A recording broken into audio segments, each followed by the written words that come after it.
The day Marcus signed his divorce papers, he smiled, not a broken smile, not a nervous smile, a quiet, deliberate smile, the kind that carries a secret too heavy for words. The judge saw it, Linda saw it, her lawyer saw it, and every single person in that courtroom went still. Because Marcus had just been stripped of everything.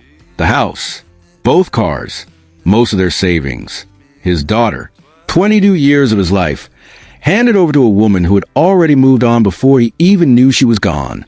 He had walked into that courtroom with nothing but a worn gray suit and a cracked leather belt. He was about to walk out with $500 and a garbage bag of clothes. And he was smiling. Linda leaned over to her attorney and whispered something. Her attorney shook his head slowly, unsure what to make of it either. Nobody in that room understood what that smile meant. Nobody except Marcus. Somewhere in a dusty storage box, buried under old receipts of forgotten birthday cards, was a sealed envelope that Marcus had not opened in over a decade. He had checked on it every few months, held it, put it back, locked it away again. That envelope was the only thing Linda never found, the only thing she never thought to ask about, and it was about to change everything. Marcus and Linda Cole had met at a mutual friend's backyard cookout in Houston, Texas, 24 years earlier. She was wearing a yellow sundress and laughing too loud at someone's bad joke, and Marcus had decided right then that he wanted to hear that laugh for the rest of his life. They married 2 years later in a small church on the east side of town. Their vows were short but real. 30 people attended. Linda's mother cried through the whole ceremony. Marcus's father squeezed his shoulder before walking him down the aisle and said, "Take care of her, son. That's the whole job." Marcus took that seriously. For the first 10 years, things were good, not flashy, not perfect, but good in the way that real things are good, consistent, warm, dependable. Marcus worked as a logistics coordinator for a mid-sized freight company. Linda worked in insurance. They bought a 3-bedroom house in a quiet neighborhood in North Houston. They had a daughter, Sophia, who came into the world screaming and never quite stopped having opinions about everything. The cracks came slowly, the way cracks always do. Linda started wanting more. Not just money, more attention at events, more expensive dinners, more vacations that looked good in photos. She started watching other women's lives the way a hungry person watches someone else eat. Her school friend Dana had married a real estate developer and moved into a house with a wine cellar. Her colleague Priya had a luxury SUV and flew business class twice a year. Linda started measuring their life against those women's lives, and every time their life came up short, Marcus noticed. He worked harder, picked up extra projects, tried to close the gap. She kept widening with her comparisons. But Linda's discontent had moved past money. It had moved into a room Marcus didn't have a key for. His name was Derek Holt, 44 years old, divorced once, drove a black Range Rover, and wore watches that cost more than Marcus's monthly salary. He had made his money in commercial real estate, buying distressed properties, flipping them fast, selling high. He was the kind of man who laughed a little too long at his own jokes, because everyone around him had learned to laugh first. He met Linda at a corporate networking event 18 months before the divorce. She had been assigned to his insurance portfolio. By the third meeting, their conversations had stretched well past business hours. Linda told herself it was nothing. Then she told herself it was just attention. Then she stopped telling herself anything and just let it happen. Derek told her she was extraordinary. He told her she had been wasted on a man who drove a 10-year-old Camry and talked about freight shipments at dinner. He told her she deserved better. Linda believed him. Not because she was stupid. She wasn't. But because she was tired. And tired people are easy to convince that the door they're standing in front of leads somewhere better than where they've been. She started coming home later. She started sleeping on the far edge of the bed. She stopped asking Marcus about his day. And when he asked about hers, she gave him answers that were technically true, but completely hollow. Marcus felt the distance. He thought it was stress. He thought it was a rough patch. He bought her flowers twice. She put them in water and didn't comment on them. He suggested counseling. She said she'd think about it. She never thought about it. What Marcus did not know What he would not know until much later was that Linda had already made her decision. She was not drifting away. She was running towards something. The divorce papers arrived on a Tuesday morning in February. Marcus was eating cereal at the kitchen counter when the process server knocked. He opened the door in his socks, holding a half-empty bowl, and the man handed him a thick brown envelope without making eye contact. Marcus stood in the doorway for a long time after the man left. He read through the papers slowly. Then again, then a third time. Linda was citing emotional unavailability, psychological distance, and chronic neglect. Her filing painted a portrait of a man so consumed by work and emotional withdrawal that his family had suffocated inside the marriage. It was written in cold legal language, but every paragraph was a blade aimed at who he was as a husband and a father. He sat down on the bottom stair of their house and read it until the cereal went soggy in the bowl he'd forgotten he was holding. That night, Linda came home late. She smelled like an expensive restaurant. She moved through the kitchen without speaking, poured herself a glass of water, and started walking toward the bedroom. "I got the papers," Marcus said from the living room. She stopped. She didn't turn around. "Okay," she said. "Just that? Okay." And she went to bed. The hearing lasted 4 months. Linda had Derek's money quietly funneling resources into her case. Her attorney, a sharp woman named Patricia Graves, was known in Houston legal circles for winning exactly this kind of case, the kind where the story of marriage gets rewritten from scratch. Marcus had a decent attorney, but not a great one. He could not afford great. Patricia Graves methodically built a case out of half-truths and strategic silences. She presented bank statements that showed Linda contributing more to household expenses during certain periods. She brought in a therapist who had seen Linda twice and somehow produced a 7-page letter about the emotional toll of Marcus's detachment. She called Linda's sister, Renee, to the stand, a woman who had never particularly liked Marcus, and let Renee describe holiday gatherings where Marcus had allegedly withdrawn into himself while Linda tried to hold a family together. It was a masterclass in narrative construction. Marcus's attorney pushed back where he could, but pushing back requires documentation, and Marcus had not been building a case. He had been trying to save a marriage. The result was surgical. Linda received the house. Both cars, the SUV and the Camry she never drove but didn't want Marcus to have, the bulk of their joint savings. Primary custody of Sophia, with Marcus receiving limited supervised visitation. Marcus received $500. The number landed in the courtroom like something dropped from a height. Even Patricia Graves had the decency to look at the floor for a moment. Linda's family, seated on the left side of the gallery, could not fully contain their reactions. Her cousin Ray made a sound that was close to a laugh and covered it with a cough. Her Aunt Bernadette shook her head slowly in a way that was not sympathy. It was a head shake of someone confirming what they always suspected. Sophia was there, 16 years old, sitting beside her grandmother, wearing a cream-colored hoodie, her arms crossed tightly across her chest. She did not look at her father once during the proceedings, not when his name was called, not when his attorney spoke, not even when the judge announced the final terms. Marcus looked at her twice. Both times she was staring straight ahead, jaw tight, eyes flat. That hurt worse than the house, worse than the savings. Worse than all of it. When it was done, Marcus stood at the table, and the clerk slid the papers toward him. The pen was cheap and plastic. He clicked it once. Patricia Graves was already packing her briefcase. Linda was speaking quietly with her sister. Her body relaxed, the tension of 4 months dissolving out of her posture. Derek was not in the courtroom, but his presence was everywhere. In the attorney, in the strategy, in the outcome. Marcus signed his name. And then he smiled. Not wide, not theatrical. It was a kind of smile that lives in the corner of a person's mouth. Small, private, almost invisible. But in the silence of that room, it was loud. The judge noticed it first. She looked up from her paperwork and studied Marcus for a moment, her expression unreadable. Linda noticed it second. Her eyes moved his face, and her brow pulled together in a small, tight line. Her attorney noticed it third, and unlike the others, she looked genuinely unsettled.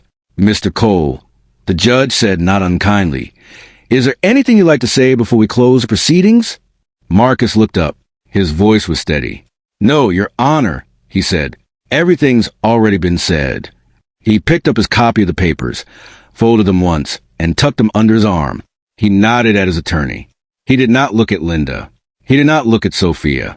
He walked out of the courtroom through the heavy wooden doors, and the sound they made closing behind him echoed in the marble hallway, like a full stop at the end of a very long sentence. Outside, the February air was cold and thin. Marcus stood on the courthouse steps for a moment, looking out at the parking lot. Then he walked to the bus stop, because both cars now belonged to Linda. The room Marcus rented was on Del Mar Street, in a part of Houston that had been waiting to be redeveloped for 15 years and was still waiting. The building was 3 stories gray brick and had a front door that required a specific angle of shoulder pressure to open. His room was on the 2nd floor. It had one window that overlooked a chain-link fence, a single radiator that clanked in the night like someone knocking to come in, and a bathroom shared with the 2 other tenants on his floor. He paid $340 a month. The mattress was thin, the kind of thin where you can feel the metal frame through it if you roll toward the center. He bought 2 extra blankets from a thrift store on his first full day in the room. He bought a small electric kettle, a mug, and a box of instant oatmeal. He did not touch the $500. He found work at a warehouse out near the Port of Houston within his first week, a grueling job that started at 5 in the morning and didn't end until the body demanded it. Loading and unloading, inventory checks, double shifts when they were offered, and they were almost always offered because most people said no. Marcus always said yes. His hands, which had spent years behind a desk coordinating logistics on a screen, now cracked and bled from the cold and the work. He wrapped them at night and got up before the sun and went back. He lost weight, not the healthy kind, the kind that comes from too little food and too much output. His face went sharp in places that had been soft. His eyes went quiet in a way that people who passed him on the street occasionally noticed and quickly looked away from. Meanwhile, on the other side of Houston, Linda's life was ascending in real time. She and Derek married 3 months after the divorce was finalized, a small, private ceremony that somehow produced 47 Instagram posts. She wore white again, a designer gown with a long train. Derek wore a cream suit and smiled his wide smile. The reception was at a rooftop venue in the Galleria area. Open bar, a jazz quartet, gift bags. The mutual friends who had known both Marcus and Linda throughout the marriage attended Derek and Linda's wedding without much visible conflict. People adjust their loyalties to the direction of apparent success with a speed that would be impressive if it weren't so disheartening. Linda's social media became a running broadcast of their new life. The Range Rover, a weekend trip to Miami, a dinner in New Orleans, Sophia posting smiling photos with her new stepfather, who was already buying her things Marcus had never been able to afford. Someone from Marcus's old workplace forwarded him one of Linda's posts without explanation. He looked at it for a long moment, then put his phone face down on the mattress and went back to sleep. He had work in 4 hours. In the dusty storage box under his metal frame bed, beneath old tax documents and a birthday card from his father, who had passed 6 years earlier, was a sealed manila envelope. Marcus pulled it out on his 3rd night in the room. He sat on the edge of the mattress with the envelope in his hands for a long time. The radiator clanked. The chain-link fence outside caught the wind and rattled. Down the hall, someone's television played a late-night talk show. He turned the envelope over once. The seal was still intact. He had never opened it since the day he received the first statement. He just held it. The way you hold something that belongs to a version of yourself you're not sure exists anymore. Then he put it back in the box, slid the box on the bed, and locked it with a small padlock he had bought at a hardware store on Del Mar. 300 miles away, in a glass and steel office building in Austin, Texas, a company called Novavolt Energy was preparing to announce something that would change the landscape of the American energy sector. Marcus did not know about the announcement yet, but the announcement knew where to find him. A Tuesday afternoon in late October, 12 years ago, Marcus had taken a half day from work to attend a small technology seminar at a convention center near downtown Houston. The seminar was called Emerging Technologies in the American Energy Sector, a broad, dry title that accurately predicted the attendance. 43 people sat in folding chairs in a beige conference room. Half of them were there for the continuing education credits. Marcus was there because he had read a short piece in a trade magazine about battery technology, and something in it had caught in his mind the way a song catches before you've heard the whole thing. Most of the presentations were forgettable. PowerPoint slides full of projection graphs. Men in ill-fitting blazers talking about infrastructure subsidies. And then a young engineer named Thomas Webb took the podium. Thomas was 29 years old, wore a shirt that needed ironing, and spoke with the barely contained energy of someone who had been waiting their whole life to say what they were about to say. He talked about solid-state battery technology, next-generation energy storage that could transform electric vehicles, power grids, and renewable energy systems. He talked about a startup he had co-founded called Novavolt Energy. He talked about patents, about timelines, about what the world would look like in 10 years if they got it right. Several people left during his presentation. Marcus leaned forward. After the seminar, while others filed out toward the parking lot, Marcus walked up to Thomas Webb and asked him 3 questions. Thomas answered all 3 in detail, then asked Marcus what he did for a living. Marcus told him. Thomas nodded thoughtfully and said, "You understand logistics. You understand systems. Most people who hear this pitch think about the technology. You're thinking about the supply chain." They talked for 40 minutes in the emptying conference room. 3 weeks later, Marcus invested $14,000 into Novavolt Energy. Money he had saved slowly over 4 years. Money that Linda believed was sitting in a savings account designated for a kitchen renovation she kept pushing back. He never told her. He had looked at her face too many times when he talked about things he found genuinely interesting and seen her attention fade like a signal losing strength. This was his. Private. A quiet act of faith in someone else's vision. May had a point in his own life when he wasn't sure his own vision was clear. Novavolt sent him paper statements every year. He read them carefully, put them in a manila envelope, and locked it away.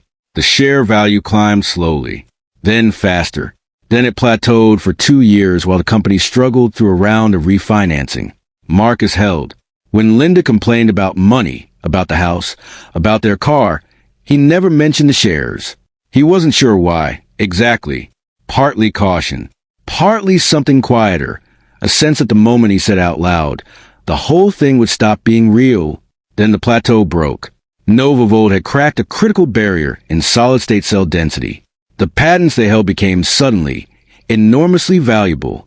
A major automotive manufacturer came calling. Then 2 energy conglomerates. A bidding war broke out in executive boardrooms Marcus would never have been invited into. The share value did not climb after that. It detonated. The letter arrived at Marcus's old address, the house that now belonged to Linda, in early April. It was from Novavolt Energy's legal and investor relations team, marked urgent. Confidential investor communication. Linda, who had not thought about Marcus's mail in months, let it sit on the kitchen counter for 11 days before forwarding it to an address she had gotten from his mother. By the time it reached Marcus at the Del Mar Street room, a second letter had arrived at the old address, and a phone call had come in on a number Marcus had disconnected. A man named Gerald Okafor, Novavolt head of investor relations, had spent 6 days trying to locate Marcus Cole, early-stage investor, holder of a significant original equity stake, unreachable by every normal channel. Gerald was not new to tracking down early investors who had gone off-grid, quiet people who had believed early and then simply disappeared back into their lives while the company grew without them. It happened more than anyone in the industry would admit. He found Marcus through a combination of a forwarding address from the Postal Service and a phone call to Marcus's mother, Diane Cole, in Beaumont, Texas. Diane, who knew nothing about the shares and nothing about her son's current address, but knew her son's voice when she heard distress in it, gave Gerald the Del Mar Street address after he explained who he was and why he was calling. She hung up and immediately called Marcus. "Baby," she said, when he picked up, exhausted after a double shift, lying on the cracking mattress in the dark. "There's a man been trying to reach you. Something about a company. He said it's important." "What company?" Marcus asked. "Nova something." Marcus sat up slowly in the dark. He pulled the storage box from under the bed, without turning on the light. He found the padlock by feel. He opened the box, reached past the tax documents and his father's birthday card, and pulled out the envelope. He held it in the dark for a long moment. Then he turned on the light. Gerald Okafor arrived at Delmar Street on a Wednesday morning in April. He drove a silver company sedan, wore a navy blazer, and carried a leather folder that looked completely out of place in the Delmar Street parking lot, where 3 of the cars had expired tags and one had no tires at all. Marcus buzzed him in. Gerald climbed the stairs, found room 214, and knocked twice. When the door opened, he saw a lean, exhausted man in a warehouse uniform who had clearly just come off a night shift. The room behind him was small and spare, a thin mattress, 2 extra blankets folded at the foot of it, a small kettle on a shelf, a padlocked storage box under the bed. Gerald had been doing this job for 11 years. He had tracked down early investors in beach houses, in nursing homes, in prison. He had delivered good news to people in every conceivable condition. He had never once delivered it to someone living like this. "Marcus Cole?" he said. "Yes," Marcus said. Gerald opened the leather folder. "I'm Gerald Okafor, head of investor relations at Novavolt Energy. You hold an original equity stake from the company's seed round, purchased 14 years ago." He paused. "Mr. Cole, I need you to sit down." Marcus looked at him steadily. "I'll stand." Gerald placed the document on the shelf beside the kettle. It was a single-page financial summary, clean and precise. At the bottom was a number. Marcus read it once. Then he read it again. The number had 8 digits before the decimal point. He sat down. $41,300,000. That was what $14,000 and 14 years of silence had become. Novavolt's breakthrough in solid-state battery density had triggered a cascade that even the company's founders had not fully predicted. 3 major acquisition offers had come in simultaneously. The board had accepted the largest, a $47 billion deal with a global energy consortium. Early equity holders were being paid out at a multiplier that rewrote the meaning of the word investment. Marcus Cole, who had quietly held his shares through Linda's complaints, through 2 recessions, through a divorce that stripped him of nearly everything he owned, had never sold a single share. Not one. Gerald walked him through the documentation carefully. Tax implications. Liquidation timeline. Option for structured payout versus lump sum. He spoke in the measured, professional tone of a man trained to deliver large numbers without letting the room destabilize. Marcus listened to all of it with his hands clasped in his lap, his face composed, his eyes moving steadily across each page. When Gerald finished, Marcus asked 3 questions, precise, logistical, unsentimental. Gerald answered each one. They shook hands. After Gerald left, Marcus sat alone in the room for a long time. He did not cry. He did not pace. He did not call anyone. He pulled a manila envelope from the storage box, opened it for the first time, and read through the old paper statements slowly, from the first one to the last, watching 14 years of faith laid out in black ink on thin paper, each one leading quietly and inevitably to this morning. Then he put them back in the envelope, put the envelope in the box, and locked it one final time. He lay down on the thin mattress, closed his eyes, and slept deeper than he had slept in 2 years. Marcus did not rush. That was the first thing people would later find remarkable about how he handled the money. There was no explosion of spending, no revenge shopping, no social media post, no call to old friends announcing his reversal fortune. He hired a financial attorney named Raymond Cho, one of the best in Houston, a man known for being impossible to impress and very difficult to fool. Raymond had seen enough newly wealthy clients burn through fortunes in 3 years to have strong opinions about Pace. After their first meeting, Raymond told his assistant, "That man already knows what he wants. I've just got to help him get there cleanly." What Marcus wanted was specific. First, a home, not a showpiece, not a statement. He wanted something with a garden and enough rooms to eventually host people. He found a property on the northern edge of Houston suburbs, a large, well-built house on a quiet road, surrounded by old oak trees, with a back garden that was overgrown but had good bones. The neighbors were a retired schoolteacher and a young family with twin boys who left their bikes on the driveway. Marcus bought it without fanfare, had it renovated carefully, and moved in on a Thursday afternoon with 4 boxes and the storage box from Delmar Street. He kept the padlock box in his new study on the shelf above his desk. Second, a company. Marcus registered a small venture firm he called Ground Line Capital, focused exclusively on green technology startups at the seed and early stage. He funded it personally and hired 2 analysts, both in their late 20s, both passed over by larger firms for reasons that struck Marcus as short-sighted. He told them on their first day, "We are not chasing trends. We are backing people who are 12 years early." Third, a foundation. This one was quieter than the firm. No press release. No charity gala. Marcus established the Ground Line Foundation to provide micro-grants and mentorship to divorced fathers and single parents trying to rebuild financial stability. He had felt the specific texture of that particular helplessness, the combination of public shame and private collapse that hollows a person out, and he was not interested in performing charity. He was interested in closing holes he had personally fallen through. He hired a small staff. He set up referral pipelines with family court social workers and community legal aid offices.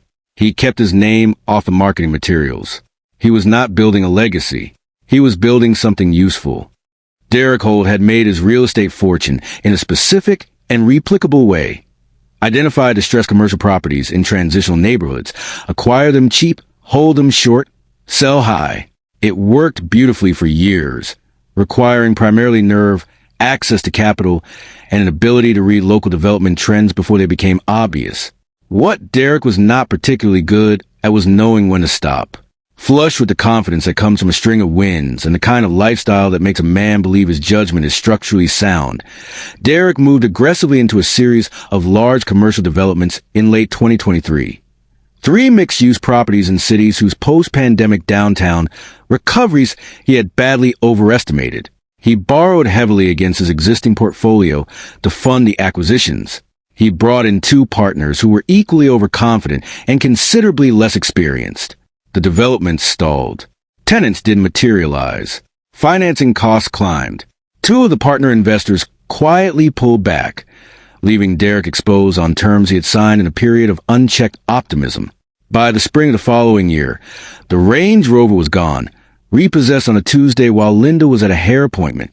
She came out to find a flatbed truck carrying it out of the parking lot and stood on the curb in the Houston sun, holding her purse with both hands, not fully processing what she was seeing.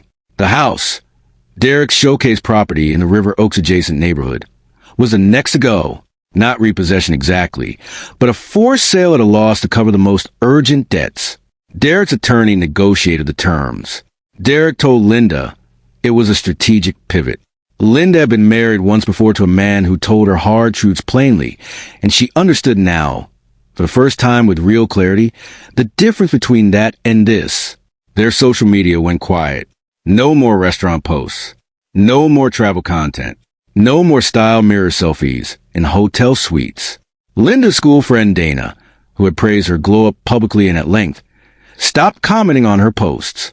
Her colleague Priya sent a carefully worded message that was kind in tone and completely non-committal in substance. The mutual friends who had attended the rooftop wedding remained contactable, but suddenly very busy. Sophia, who was now 17 and living primarily with Linda, watched her mother's second marriage dissolve in real time. She watched Derek pace their diminishing apartment, taking calls in the bathroom with the door locked. She watched her mother's face in the mornings, the specific expression of a person doing calculations they don't want to share. She started remembering things she had pushed away. The way her father had packed lunches for her without being asked. The way he had showed up to every single school event, sitting in the back quietly, never demanding acknowledgement. The way he had looked at her in the courtroom, twice, and she had refused to look back. She lay in bed at night with that memory, and the weight of it was not small. It happened on a Saturday afternoon in June. Linda was driving Derek's remaining car, a modest sedan that still had the dealer sticker on the back window, through a neighborhood in North Houston she had no specific reason to be in. She had been driving more than necessary lately. Movement helped. It felt like doing something, even when it wasn't. She slowed at a light on Kessler Road. To her left, behind a low stone wall, was a well-proportioned house set back from the street under 3 large oak trees.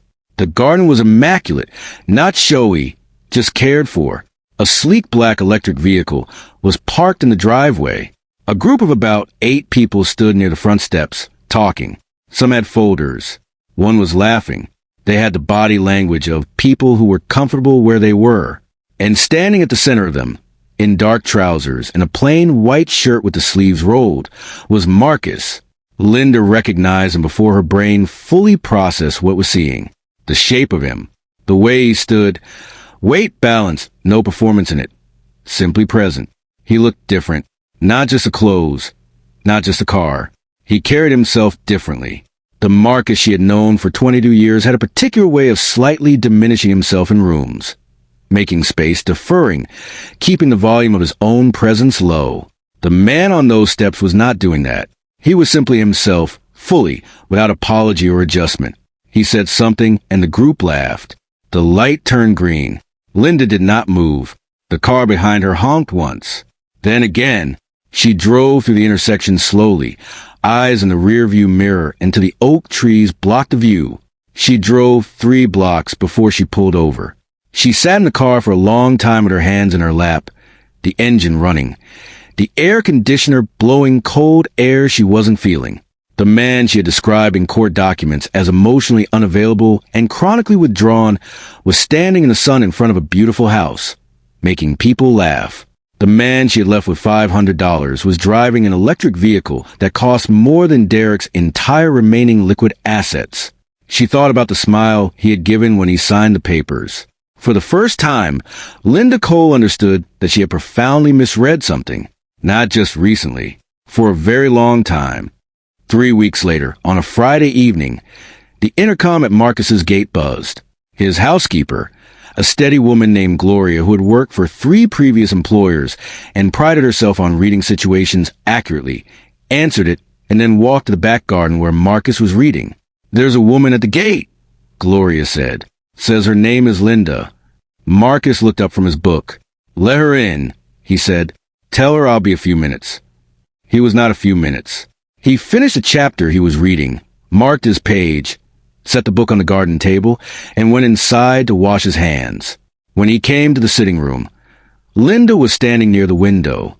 She was thinner than he remembered. Her clothes were neat but not expensive. A careful presentation, not an effortless one. The rings were gone, both of them.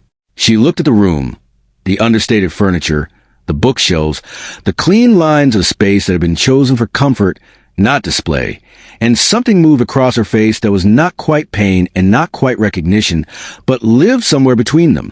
"Marcus," she said. "Linda," he said. He sat down. He gestured to the chair across from him. She sat on the edge of it, the way people sit when they're not sure they've earned the full seat. She talked for a long time. He let her.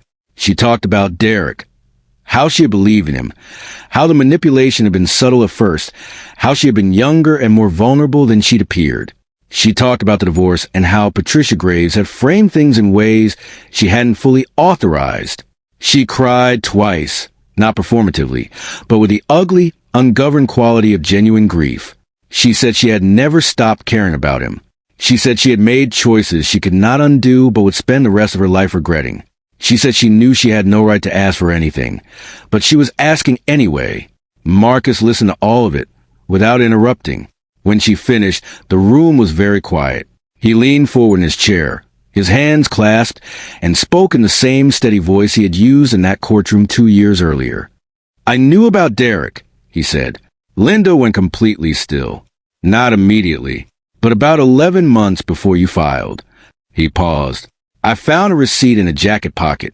I know that sounds like a small thing. It was a restaurant I'd never been to, with a date. I know you told me you were working late. I didn't say anything that night. I just started paying attention." Linda's hands were pressed flat on her knees.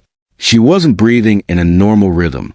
"By the time you had Patricia Graves draw up those papers," Marcus continued, "I had enough documentation to take that case apart completely. Phone records, credit card statements cross-referenced with your calendar. A photograph from a parking structure camera on Westheimer that I am choosing not to describe in detail. The color left Linda's face. I could have taken that house back, Marcus said. I could have taken the cars. I could have contested the custody arrangement, and with what I had, I likely would have won. I had a timeline, I had evidence, and I had the kind of documentation that tends to change the direction of courtrooms.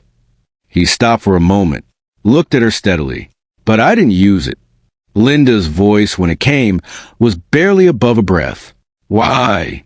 Because I was tired, he said. Not of fighting. I was tired of the years before the fighting. I was tired of trying to hold someone who had already decided to leave. I was tired of hoping the distance would close on its own. He looked at her directly.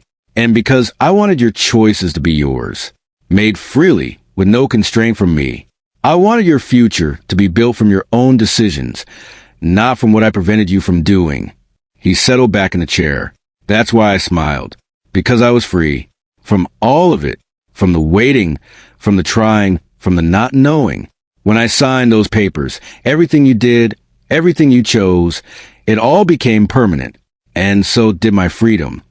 The room was still for a long time. Linda put one hand over her mouth. The sound she made was not quite crying, and not quite anything else with a name. When the silence settled, Marcus spoke again. His voice was not cold. It was not cruel. It was simply decided. I don't have anger toward you, Linda. I want you to know that. Whatever I felt in the first months, I worked through. I'm not carrying it. Linda looked up. But I'm not going to reconcile with you. He said it the way a doctor delivers a diagnosis. Not unkindly, but without softening it into something it wasn't. Not because of the affair. Not even because of the trial. But because we spent 22 years in a marriage where we were both quietly unhappy and neither of us was honest about it. That was not only on you. Some of it was on me too. He stood. What I can tell you is this. You are not without resources. You're capable and you're intelligent, and you have more time ahead of you than behind you. What you build from here is going to depend entirely on the quality of your decisions, same as it always did. Linda stood too, slowly, like someone whose knees weren't fully reliable. At the door, she turned back once. The smile, she said, in the courtroom, I thought about it for months. I know, he said. She nodded once, walked out. The gate clicked shut behind her. Marcus stood at the window and watched the sedan pull away from the curb. Then he walked back to the garden, picked up his book, and sat down. The call from Sophia came 6 weeks after Linda's visit. It was not a long call. It was not dramatic. It was a 17-year-old girl's voice on the phone, saying Dad in a way that carried the specific weight of a word that has been held back for too long. Dad, she said, can I come see you? Yes, Marcus said. He didn't ask why. He didn't ask when she decided. He didn't inventory all the silence that had come before the call. He simply said yes. She came on a Sunday. Gloria made lunch. Marcus showed her the garden.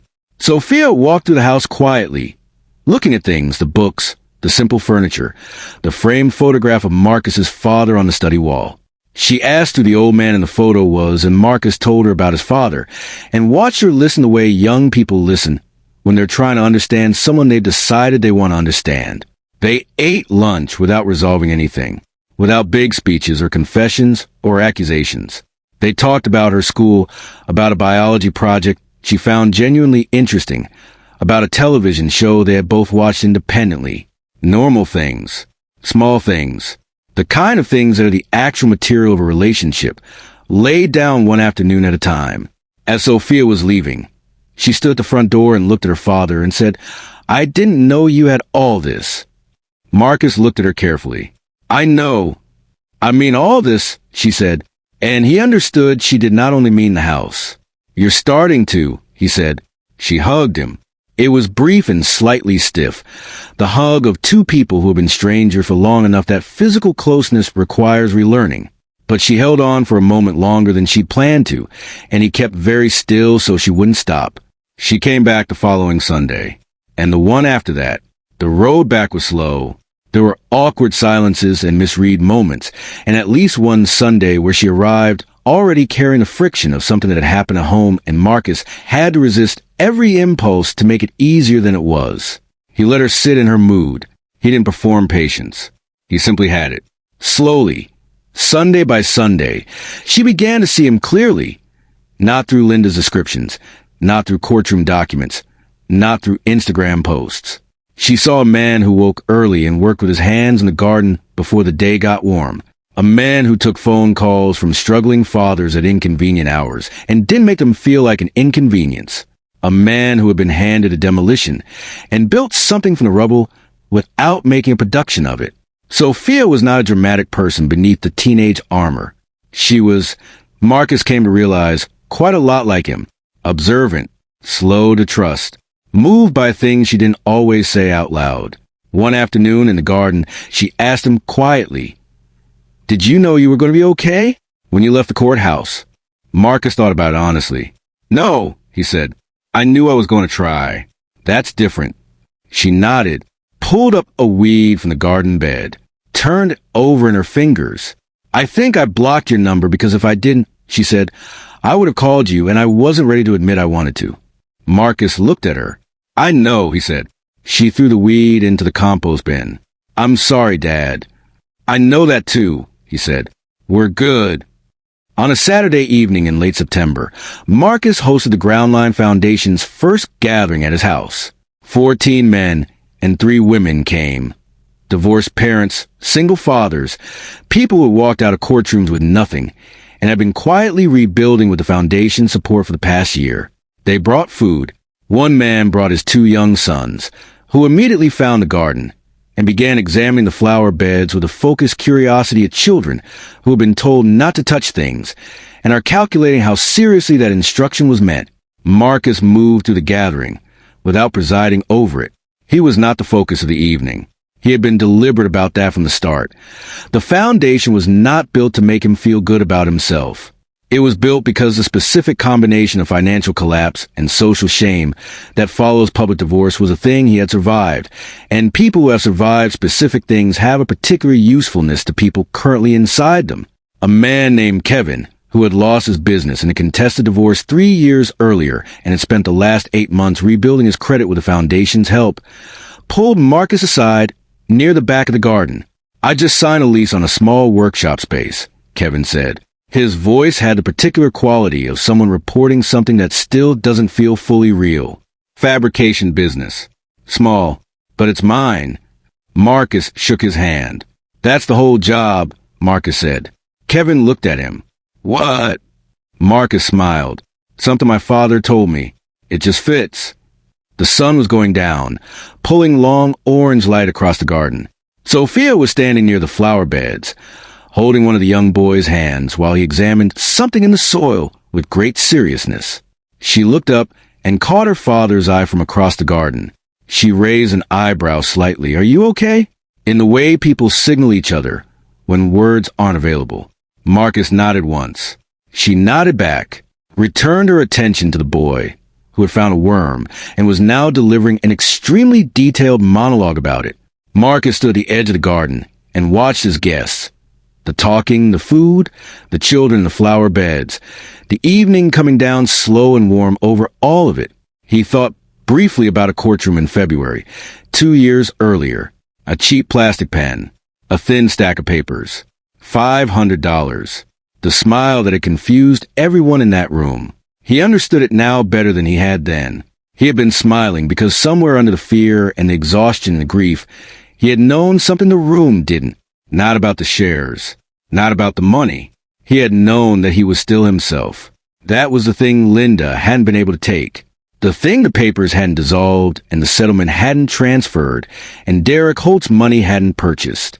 Not his character, not his patience, not the part of him that had sat in a folding chair in a beige conference room 14 years ago and leaned forward when everyone else was looking at the door. He had known, even at the bottom, that those things were still in him, and you cannot bankrupt a man who still has those. He took a slow breath of the September air.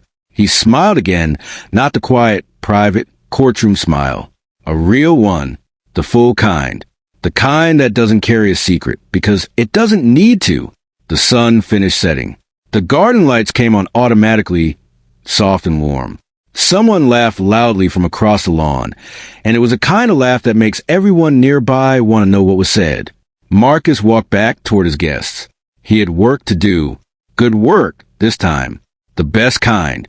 Marcus Cole lost everything that courtroom could take. But he never lost the thing that actually mattered. And the woman who handed him $500 and walked away smiling, she got a front row seat to exactly who she had underestimated. If this story moved you, hit that like button right now. Share it with someone who needs to hear it today. Because someone in your circle is sitting at their lowest point right now, holding an envelope they haven't opened yet. Subscribe so you never miss a story like this. Drop in the comments, what was the moment in this story that hit you hardest? Because the best stories don't just entertain. They remind you who you still are.